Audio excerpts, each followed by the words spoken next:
Selamat siang, Bapak, Ibu, dan teman-teman. Perkenalkan, nama saya Franciscus Surya Bimantara Cahaya dengan NIM D10111911101, mahasiswa program studi teknik sipil Universitas Tanjung Pura Pontianak. Pada kesempatan kali ini, saya akan mempresentasikan seminar outline saya yang berjudul Pengaruh Penambahan Limbah Karbit dan Garam atau NaCl pada stabilisasi tanah terhadap sifat-sifat fisis tanah. Sebelumnya, saya ucapkan terima kasih kepada dosen pembimbing dan dosen penguji saya. Yang terhormat, dosen pembimbing utama, Bapak Dr. Renat Insinyur RM Rustamaji MTIPU. Kemudian yang terhormat, dosen pembimbing kedua saya, Bapak Dr. Insinyur Eka Priyadi MT. Kemudian yang terhormat, dosen penguji utama saya, Ibu Vivi Bahtiar STMT IPM. Dan yang terhormat, dosen penguji kedua saya, Bapak M. Yusuf STMT IPM.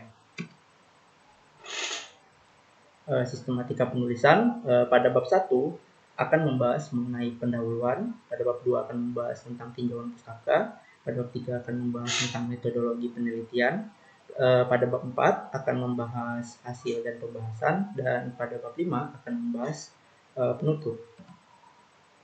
Bab 1 tentang pendahuluan. Tanah merupakan dasar dari konstruksi di atasnya, di mana masalah biasanya tidak timbul hanya dari konstruksi di atasnya, tetapi juga timbul pada tanah di bawahnya yang memiliki sifat-sifat yang kurang baik secara fisis maupun mekanis. Untuk mengatasi sifat-sifat tanah yang kurang baik tersebut, hal yang dapat dilakukan adalah dengan cara stabilisasi tanah. Stabilisasi tanah yang biasanya dilakukan adalah stabilisasi tanah secara kimia.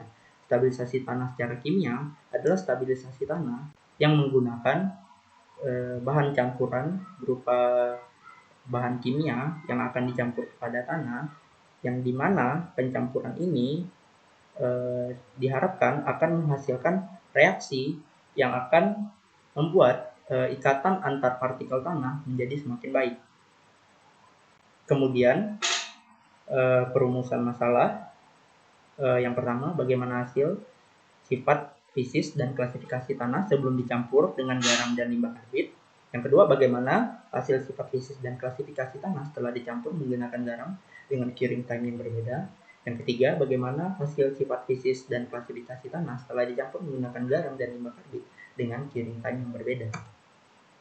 Kemudian tujuan penelitian yang pertama, untuk mengetahui hasil, sifat, fisis, dan klasifikasi tanah sebelum dicampur dengan garam dan limbah karbit. Yang kedua, untuk mengetahui hasil, sifat, fisis, dan klasifikasi tanah setelah dicampur menggunakan garam dengan curing time yang berbeda. Yang ketiga, untuk mengetahui hasil, sifat, fisis, dan klasifikasi tanah setelah dicampur menggunakan garam dan limbah karbit dengan curing time yang berbeda. Kemudian pemeriksaan masalah. Yang pertama, penelitian dilaksanakan di Laboratorium Mekanika Tanah, Jurusan Teknik Sipil, Fakultas Teknik Universitas Tanjung Pura. Yang kedua, tanah yang digunakan dalam penelitian ini adalah tanah asli Pontianak yang berasal dari belakang Laboratorium Elektronika Dasar Fakultas Teknik Universitas Tanjung Pura, di mana tanah yang digunakan adalah pada kedalaman 50 cm di bawah permukaan tanah. Yang ketiga, bahan stabilisasi yang digunakan adalah garam dapur dan limbah karbit atau kalsium karbit residu. Yang keempat, pada penelitian kali ini tidak meneliti reaksi kimia yang terjadi pada garam dapur atau NaCl dan limbah karbit atau kalsium karbit residu yang dicampur dengan tanah asli. Konsentrasi campuran limbah karbit yang digunakan pada setiap benda uji adalah 5%, 10%, 20% dari berat total campuran dengan tanah kering, dan persentase garam untuk setiap benda uji adalah 16% dari berat total campuran dengan tanah kering. Yang keenam, limbah karbit yang digunakan berasal dari limbah beberapa bengkel las di Kota Pontianak, Kalimantan Barat. Yang ketujuh, garam atau NaCl yang digunakan adalah jenis garam yang dapat dibeli di toko sembako atau minimarket. Yang kedelapan, jumlah sampel tanah yang digunakan pada penelitian ini adalah 1 sampel tanah asli, 12 sampel tanah yang distabilisasikan dengan garam dan limbah karbit dengan persentase campuran dan curing time yang berbeda. Variasi masa pemeraman atau curing time untuk setiap benda uji yang tercampur pada garam, yang tercampur bahan garam dan limbah karbit dilakukan selama 0, 7, dan 14 hari. Sistem klasifikasi tanah yang digunakan yaitu sistem klasifikasi ASTO, sistem klasifikasi USCS, dan sistem klasifikasi USDA. Nah, 11. Pengujian sifat fisik tanah yang dilakukan meliputi pengujian kadar air, pengujian berat polut, pengujian berat jenis, pengujian batas-batas Atterberg, pengujian analisis hidrometer, dan pengujian analisis saringan. Kemudian pada bab 2 mengenai tinjauan pustaka, tanah terdiri dari campuran antara udara, air, dan kadar organik tertentu. Tanah apabila memiliki kadar organik kurang dari 25%, misalnya tanah lempung, maka akan disebut tanah lempung biasa. Apabila kadar organik suatu tanah lempung tersebut memiliki di atas 25% dan di bawah 75%, maka suatu tanah lempung tersebut akan dikatakan sebagai tanah lempung organik. Yang kemudian dimana apabila suatu tanah lempung memiliki kadar organik lebih dari 75%, maka tanah lempung tersebut akan disebut tanah gambut. Pada komposisi tanah, sebuah mineral akan dibagi menjadi beberapa golongan, mulai dari kerikil, pasir, lanau, dan lempung sesuai ukuran butirannya. Di mana misalnya salah satunya secara sistem klasifikasi USDA, suatu mineral yang dikatakan kerikil adalah di mana suatu mineral komposit tersebut memiliki ukuran lebih besar daripada 2 mm. Kemudian suatu partikel tanah yang memiliki ukuran mulai dari 2 mm hingga 0,05 mm akan dikatakan pasir. Kemudian partikel tanah yang berukuran 0,05 hingga 0,0025 akan dikatakan lanau. Dan kemudian ukuran partikel tanah yang kurang dari 0,002 mm akan dikatakan lempung. Kemudian klasifikasi tanah yang akan digunakan adalah 3 klasifikasi tanah, yaitu klasifikasi tanah dengan sistem klasifikasi tanah USDA, sistem klasifikasi secara ASTO, sistem klasifikasi secara USCS. Mana dari 3 sistem klasifikasi ini, 2 diantaranya yaitu ASTO dan USCS adalah sistem klasifikasi yang sering digunakan oleh ahli teknik sipil, karena pada sistem klasifikasi ini bukan hanya meninjau dari persentase ukuran butiran yang terkandung pada suatu tanah, tapi juga meninjau dari tingkat plastisitas tanah dan batas cair suatu tanah. Kemudian ini adalah sistem klasifikasi USDA atau United States Department of Agriculture, di mana sistem klasifikasi ini menggunakan persentase ukuran butiran, misalnya persentase lempung, persentase lanau, dan persentase pasir. Dari ketiga persentase tersebut akan menentukan jenis tanah tersebut termasuk ke dalam jenis tanah apa, misalnya tanah lempung berpasir, atau misalnya tanah liat. Kemudian sistem klasifikasi ASTO atau sistem klasifikasi American Association of State Highway and Transportation Official. Sistem klasifikasi ini akan menggolongkan tanah menjadi 2 kategori yang berbeda secara umum, yaitu dari tanah dengan saringan 200 yang lebih kecil daripada 35% dan tanah yang lolos saringan 200 yang lebih besar daripada 35%. Dan dimana selain itu, untuk meninjau tanahnya secara lebih lanjut akan ditinjau melalui indeks plastisitas tanah dan batas cair tanah yang didapatkan dari pengujian batas-batas atribut tanah. Kemudian klasifikasi tanah dengan sistem klasifikasi USCS itu juga kurang lebih sama seperti sistem klasifikasi ASTO, mana akan terbagi menjadi dua kelompok tanah, di mana tanah persentase lebih dari 50% untuk tanah yang lolos saringan 200 dan kurang dari 50% untuk tanah yang lolos saringan nomor 200. Selain itu juga untuk mengklasifikasikan tanah yang lebih lanjut akan menggunakan batas cair dan juga indeks plastisitas tanah. Kemudian stabilisasi tanah. Stabilisasi tanah itu adalah metode yang digunakan untuk meningkatkan kemampuan suatu daya dukung lapisan tanah dengan cara memberikan perlakuan khusus terhadap tanah tersebut. Misalnya jenis stabilisasi tanah yang sering digunakan di lapangan adalah jenis stabilisasi tanah secara kimia. Bisa dilihat seperti gambar yang di sebelah kiri adalah stabilisasi tanah secara kimia dengan menggunakan bahan campuran kapur, dan kemudian stabilisasi tanah secara mekanis bisa dilihat dengan gambar yang di sebelah kanan, itu adalah stabilisasi tanah secara mekanis menggunakan geotekstil.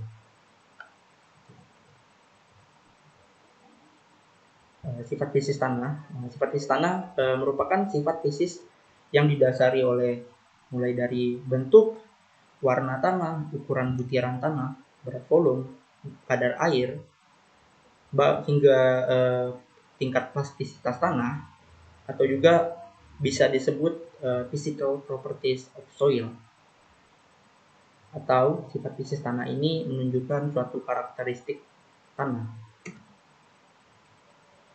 Pertama, kadar air merupakan salah satu dari sifat fisis tanah.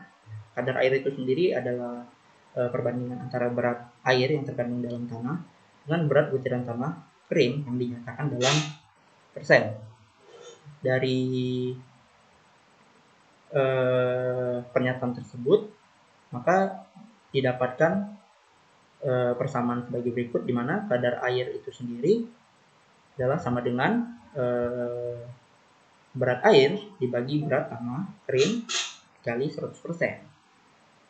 Kemudian pada pengujian di laboratorium, untuk mendapatkan berat air dan berat tanah kering harus menggunakan oven agar dapat memisahkan air terhadap tanah tersebut. Maka didapatlah persamaan sebagai berikut, di mana kadar air itu sendiri sama dengan W2 dikurang W3 dibagi W3 dikurang W1 dikali 100%, yang dimana W1 adalah berat cawan kosong, W2 adalah berat cawan kosong plus tanah basah, W3 adalah berat cawan kosong plus tanah kering. Yang kedua, berat volume tanah. Pemeriksaan berat volume ini bertujuan untuk mengetahui berat volume dari suatu sampel tanah. Berat volume dibagi menjadi dua, yaitu berat volume tanah basah dan berat volume tanah kering. Berat volume tanah basah akan memiliki persamaan sebagai berikut, di mana berat volume tanah basah sama dengan berat tanah basah bagi volume tanah basah itu sendiri. Dan kemudian berat volume tanah kering akan memiliki persamaan, di mana berat volume tanah kering sama dengan berat tanah kering dibagi dengan volume tanah kering itu sendiri.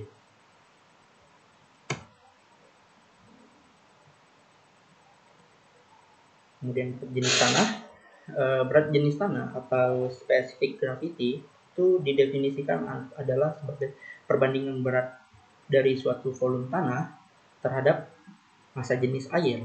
Karena hanya berupa nilai perbandingan, maka berat jenis tanah tidak memiliki satuan, dikarenakan tidak termasuk dalam besaran pokok maupun besaran turunan, serta tidak memiliki dimensi. Dari penjelasan di atas, maka persamaan berat jenis adalah sebagai berikut. GS sama dengan berat volume butiran tanah kering padat bagi berat volume air. dikarenakan pengujian akan dilakukan di laboratorium dengan menggunakan pikrometer, maka persamaan di atas dapat diubah menjadi persamaan sebagai berikut. Berat jenis sama dengan tak kurung W2 dikurang W1 tutup kurung dibagi tak kurung W2 dikurang W1 tutup kurung dikurang buka kurung W3 dikurang W4 tutup kurung, di mana W1 adalah berat pikrometer, W2 adalah berat pikrometer plus tanah, W3 adalah berat pikrometer plus tanah plus air, W4 adalah berat pikrometer plus air. Yang kemudian secara acuan ASTM D854 83 akan menggunakan berat jenis air pada temperatur 27,5 derajat Celcius. Yang dimana untuk mendapatkan berat jenis tersebut adalah persamaannya sebagai berikut. Berat jenis pada temperatur 27,5 derajat Celcius sama dengan berat jenis pada temperatur tertentu dikali berat jenis air pada temperatur tertentu dibagi berat jenis air pada 27,5 derajat Celcius. Menurut tabel berat jenis tanah berdasarkan jenis tanahnya adalah sebagai berikut, di mana kerikil biasanya memiliki nilai berat jenis 2,65 hingga 2,68, pasir memiliki berat jenis 2,65 hingga 2,68, dan seterusnya. Kemudian terdapat daftar berat jenis air, di mana berat jenis air akan sangat dipengaruhi oleh temperatur air itu sendiri. Oleh sebab itu, untuk mengetahui temperatur air dalam pengujian berat jenis itu suatu hal yang sangat penting untuk dilakukan, karena suatu temperatur air akan mempengaruhi berat jenis air itu sendiri, di mana semakin besar temperatur air, maka berat jenis air tersebut akan semakin kecil. Kemudian yang keempat, analisis gradasi butiran tanah. Analisis gradasi butiran tanah ini sendiri berfungsi untuk mengetahui distribusi gradasi butiran tanah. Dalam analisis gradasi butiran tanah ini terdapat dua pengujian, yaitu analisis hidrometer dan analisis saringan.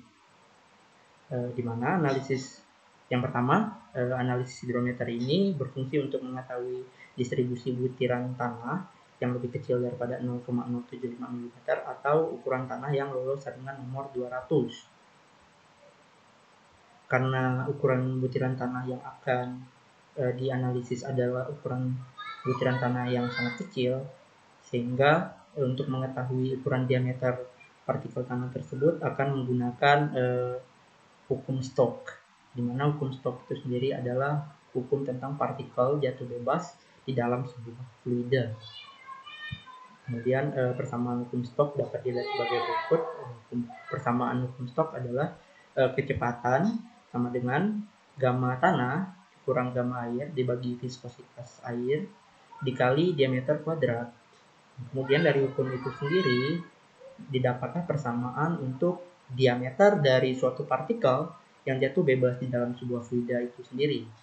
Menjadi diameter sama dengan akar dari viskositas air dibagi gamma tanah dikurang gamma air dikali akar dari jarak dibagi waktu,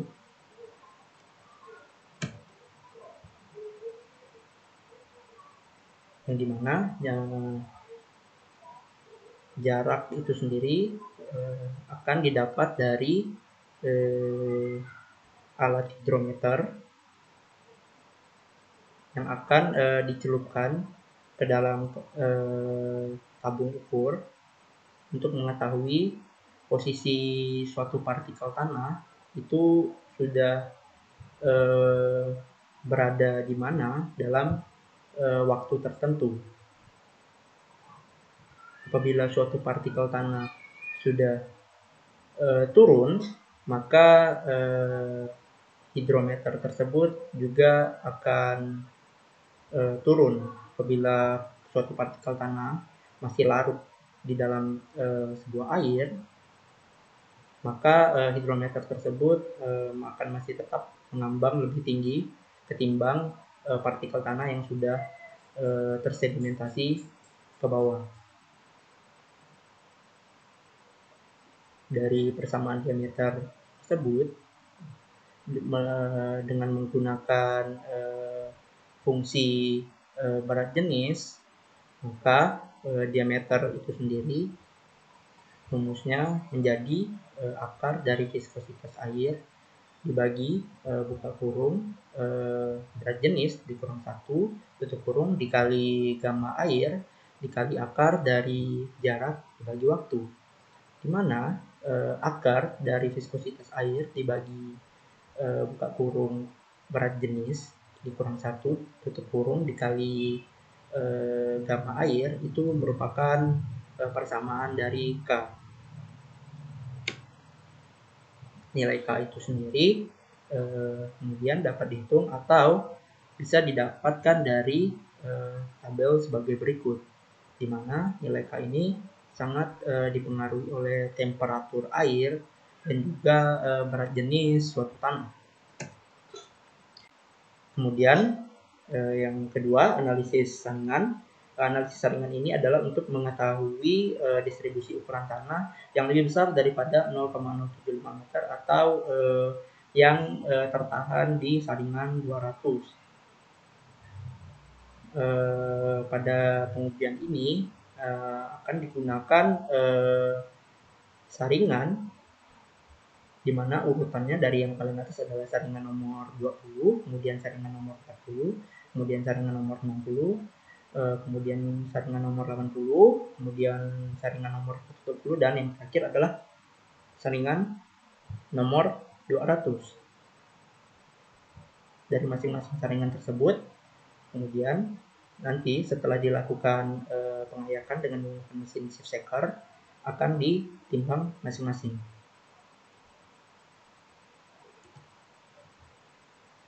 Kemudian yang kelima adalah batas-batas Atterberg. Batas-batas Atterberg ini merupakan batas-batas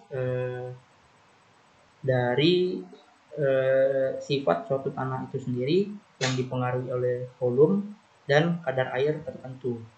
Ada yang termasuk dalam batas-batas Atterberg ini adalah yang pertama adalah batas cair atau liquid limit, kemudian batas plastik limit, yang terakhir adalah batas susut atau shrinkage limit. Kemudian indeks plastisitas atau plasticity index atau PI adalah nilai selisih antara nilai batas cair dan nilai batas plastis, di mana persamaan untuk nilai indeks plastisitas ini sendiri adalah batas cair dikurang batas plastis. Dapat dilihat dari tabel nilai indeks plastisitas tanah dan macam tanah adalah sebagai berikut, di mana jika nilai indeks plastisitas tanah lebih dari 17, maka tanah tersebut termasuk plastisitas tinggi. Kemudian apabila nilai indeks plastisitas tanah 7 hingga 17, maka nilai plastisitas tanah tersebut termasuk plastisitas sedang. Kemudian apabila plastisitas tanah tersebut kurang dari 7, maka tanah tersebut termasuk plastisitas rendah. Dan apabila indeks plastisitas tanah tersebut 0, maka suatu tanah dapat dikatakan memiliki sifat non-plastis.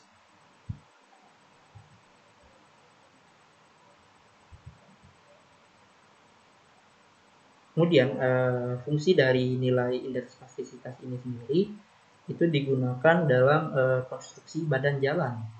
Apabila nilai-nilai ini tidak memenuhi persyaratan, maka suatu tanah dikatakan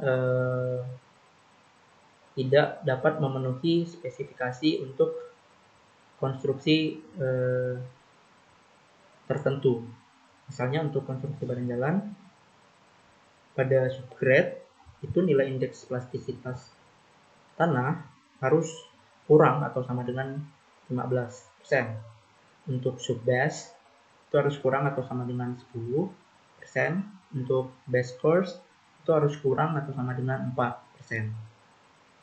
Ini adalah nilai sifat fisis yang digunakan dalam konstruksi badan jalan.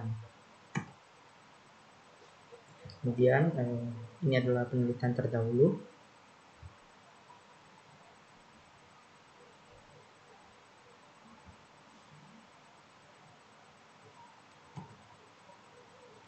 Kemudian bab 3, metodologi penelitian. Berikut adalah lokasi pengambilan sampel tanah, di mana lokasi pengambilan sampel tanah ini berlokasi di belakang laboratorium elektronika dasar Fakultas Teknik Universitas Tanjung Pura.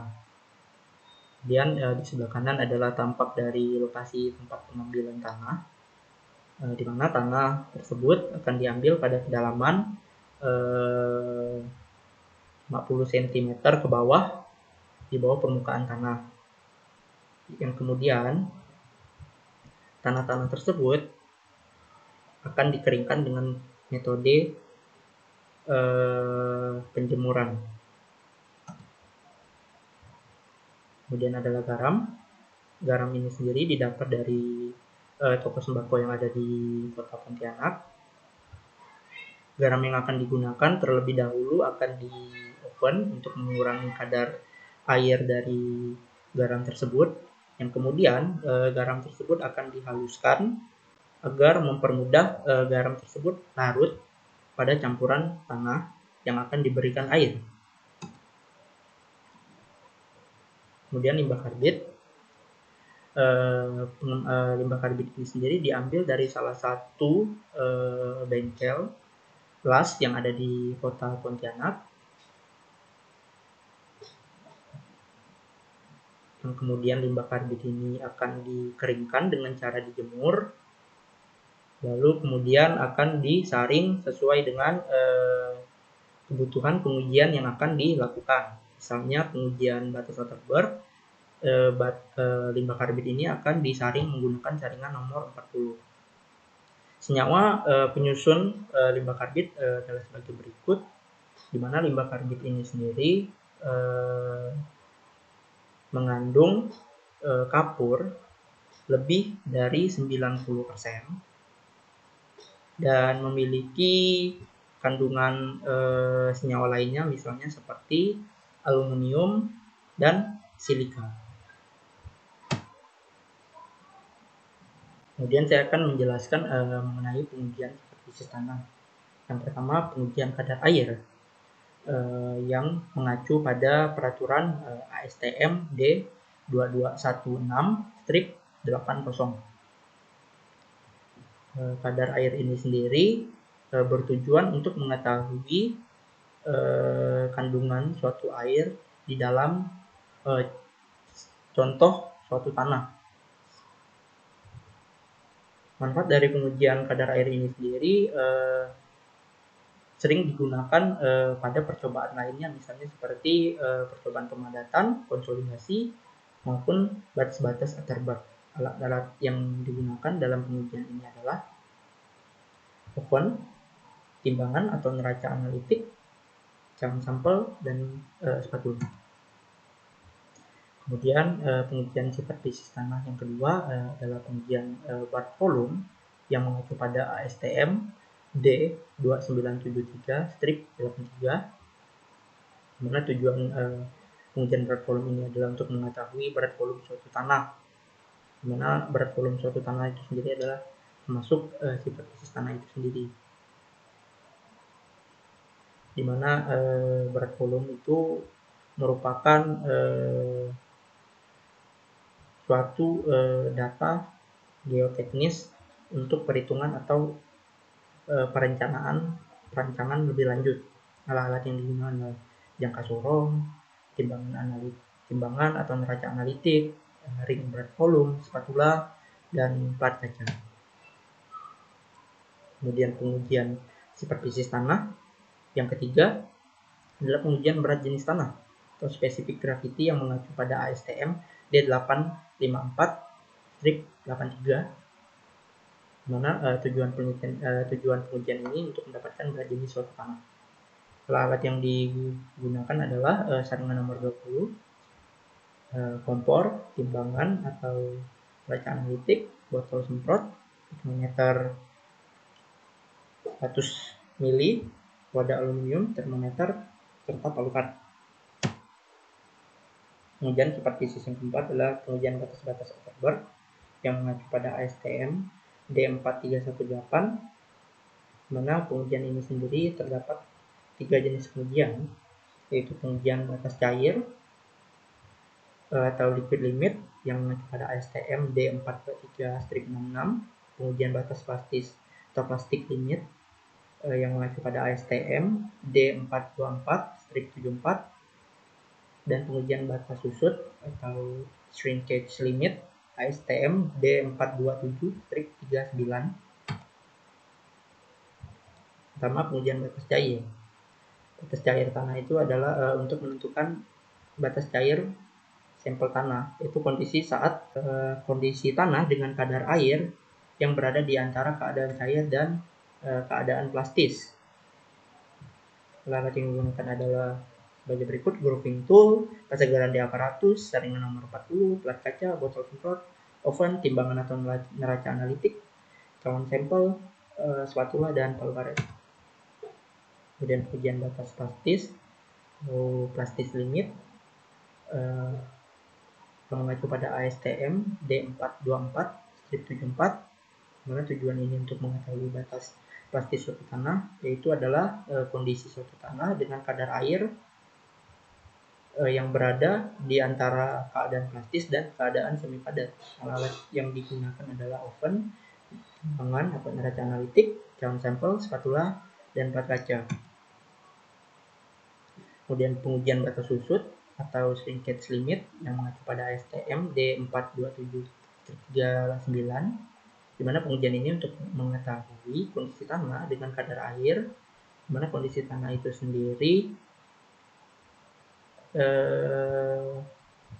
tidak akan berubah volume lagi yang dinyatakan dalam persen. Tujuan untuk kemudian alat yang digunakan adalah oven, timbangan, cawan neraca analitik, cawan aluminium, spatula, cawan cetak susut, cawan perflame, overflow tees, air raksa, prong plate, dan plat kaca.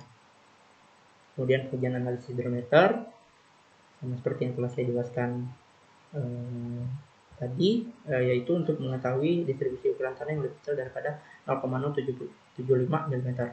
Alat yang digunakan adalah botol semprot, hidrometer, timbangan tabung ukur 1000 mili, termometer, saringan nomor 10, stopwatch, palu karet, pengaduk suspensi, timbangan neraca analitik, Hagen, oven, kemudian yang terakhir garis ukur. Kemudian pengujian superfisis yang lain adalah pengujian analisis saringan atau shape analysis yang mengacu pada ASTM D422-72. Tujuan dari penelitian ini sendiri adalah untuk mengetahui distribusi ukuran partikel tanah yang lebih besar daripada diameter 0,075 mm atau distribusi ukuran tanah yang tertahan saringan nomor 200. Alat yang digunakan adalah sendok, safe shaker, satu set saringan yang mengacu pada ASTM D422-72, stopwatch, cawan aluminium, timbangan atau neraca analitik, oven, dan baki. Kemudian dari grafik ini menjelaskan bahwa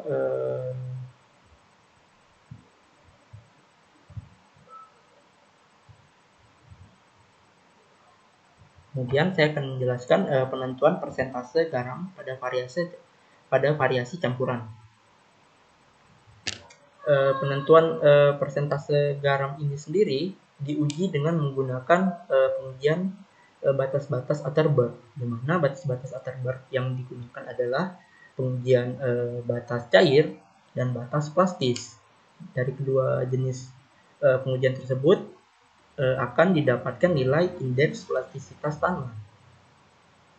Apabila suatu indeks plastisitas tanah itu menurun, maka suatu tanah dapat dikatakan semakin baik. Pengujian yang pertama yang dilakukan adalah dengan menggunakan garam 2% dan tanah asli 98%. Di mana pada pengujian ini menghasilkan nilai indeks plastisitas sebesar 25,020%, di mana angka tersebut lebih kecil daripada tanah asli itu sendiri yang tidak dicampur garam sama sekali. Kemudian pada 4% garam, 8% garam, dan 16% garam, nilai indeks plastisitas cenderung menurun. Dan kemudian pada pengujian 32%, indeks plastisitas akan naik kembali. Dari pengujian ini dapat disimpulkan bahwa persentase terbaik untuk menurunkan nilai indeks plastisitas suatu tanah terdapat di sekitar 16%. Oleh sebab itu, pada penelitian kali ini menggunakan kadar garam sebesar 16%. Di mana 16% adalah kadar optimum garam untuk menurunkan nilai indeks plastisitas tanah pada curing time 0 hari. Kemudian ini berupa uji petik yang dilakukan pada persentase garam yang tadi telah dijelaskan. Pada 2 kali pengujian, perilaku penurunan indeks plastisitas tanah cenderung memiliki sifat yang hampir sama. Dapat dilihat dari 2 tabel berikut dan 2 grafik berikut.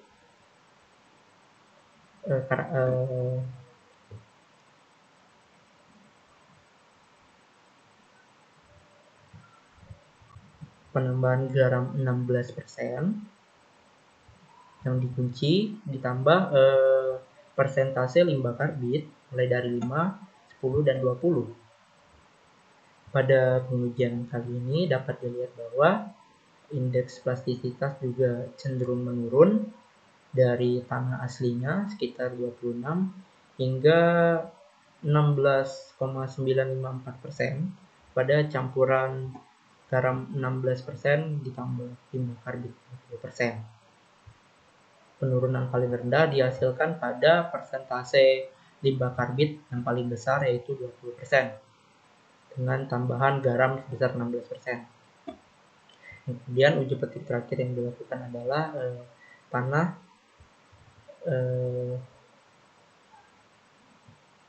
yang dicampur dengan limbah karbit saja. Mana dari grafik ini perilaku penurunan indeks plastisitas tanah masih tetap menunjukkan perilaku yang sama, yaitu masih terdapat penurunan pada setiap penambahan persentase limbah karbit itu sendiri, di mana nilai indeks plastisitas yang paling rendah adalah dengan kadar limbah karbit sebesar 30%. Dengan nilai indeks plastisitas 17,145.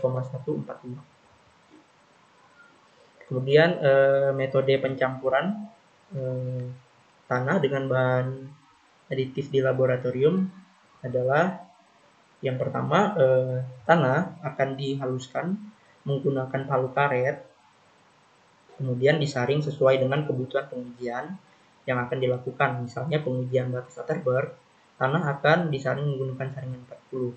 Begitu juga bahan tambahan misalnya seperti garam dan limbah karbit, di mana garam akan di oven dan limbah karbit juga akan dikeringkan, kemudian disaring sesuai dengan kebutuhan pengujiannya. Misalnya batas-batas Atterberg membutuhkan ukuran partikel yang lolos saringan 40, maka garam dan limbah karbit juga akan diambil yang lolos saringan 40.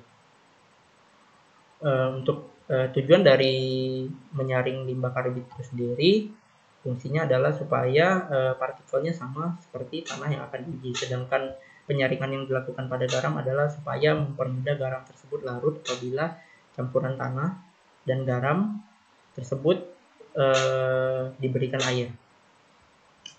Hal yang pertama dilakukan adalah yang seperti yang telah saya jelaskan tadi adalah menghaluskannya, menyaring, kemudian pada keadaan kering semua bahan tersebut dicampur hingga homogen, kemudian baru diberikan air.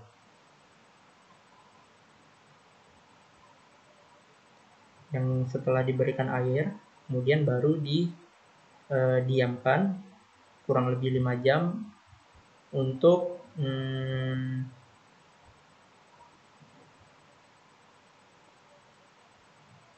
terjadinya reaksi antar tanah, garam, dan limbah karbit tersebut. Metode pencampuran stabilisasi tanah yang dilakukan di lapangan adalah sebagai berikut. Tanah pertama diberikan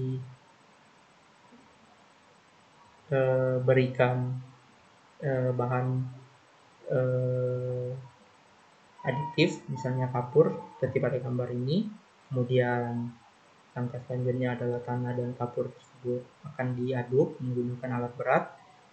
Yang ketiga, tanah yang sudah diaduk dengan kapur tersebut akan diberikan air, dan langkah yang terakhir dilakukan pemadatan ulang terhadap tanah dan kapur setelah diberikan air tersebut. Berikut diagram alir dari penelitian saya.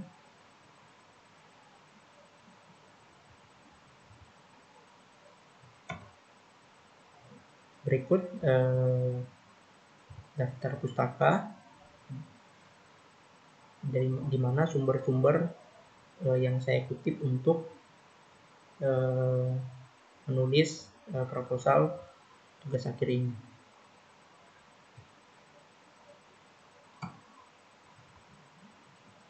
Demikian yang dapat saya sampaikan mengenai presentasi seminar outline saya. Jika ada salah kata, saya mohon maaf. Terima kasih.